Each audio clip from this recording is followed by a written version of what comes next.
સોસાયટીઓ, બિલ્ડિંગો, દુકાનો, ઔદ્યોગિક એકમોમાં સીસીટીવી કેમેરા લગાવવા બાબતના મહેરબાન પોલીસ કમિશનર સાહેબશ્રીના જાહેરનામા ભંગના કુલ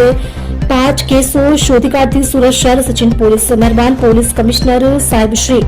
સુરત શહેરના સુરત શહેર વિસ્તારમાં બંગલાઓ, સોસાયટીઓ, દુકાનો, ઓફિસો, ઔદ્યોગિક એકમોમાં જાહેર રોડ પર કોઈ અવરજવર કરે તેનું રેકોર્ડિંગ થાય તે રીતે સીસીટીવી કેમેરા લગાવવા માટે જાહેરનામા ક્રમાંક SB સીસીટીવી કેમેરા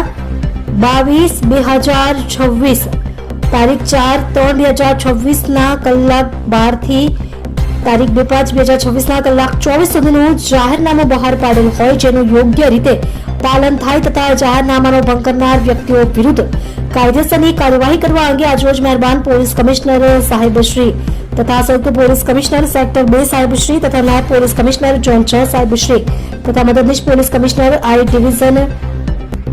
સાહેબશ્રી તથા police inspector Shri PN Vaghela તથા surveillance police inspector Shri ND Damor નાઓની સૂચના અને માર્ગદર્શનના આધારે મહેરબાન પોલીસ કમિશનર સાહેબશ્રી નાઓ દ્વારા બહાર પાડેલ જાહેરનામાનો ભંગ કરેલ 5 જેટલા રૂમો માલિક સંચાલકો ભોમજીભાઈ જેદુજી કલાલ, પવનકુમાર બાબુલાલ કલાલ, ગુલાબ મુનશરીફ શાહ, હર્ષદ હીરાલાલ કલાલ, સલાઉદ્દીન મમદીન અંસારી નાઓ વિરુદ્ધમાં કાયદેસરની કાર્યવાહી કરવામાં આવી છે.